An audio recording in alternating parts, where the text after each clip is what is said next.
Sa maison est misérable. Mais pour Saada et ses 2 petits garçons, c'est toujours mieux que la vie pleine de violence à laquelle elle a échappé. Mariée de force à 13 ans, elle en a aujourd'hui 18. C'était une bouche de moins à nourrir pour sa famille.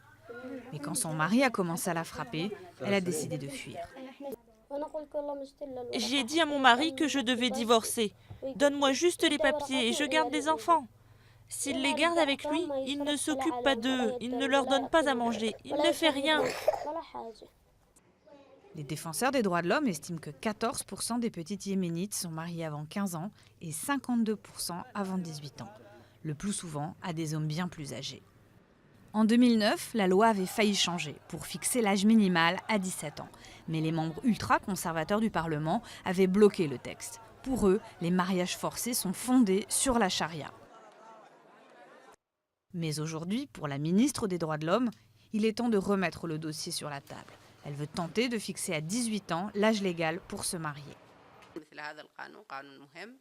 Cette loi est importante. Elle n'a pas été longue à mettre au point car il y avait déjà un gros mouvement sur le sujet.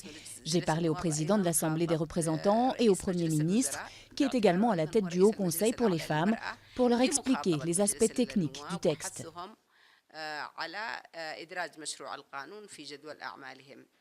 Mais faire voter la loi devrait être plus compliqué. Pour cette organisation de protection de l'enfance, le changement ne pourra venir que du sommet de l'État. Le Parlement yéménite a laissé tomber le sujet depuis un moment. Il est occupé par d'autres choses. C'est le président qui a le pouvoir. C'est lui seul qui est à même de régler le problème des mariages précoces. Il doit signer un décret pour les interdire. Ce serait historique.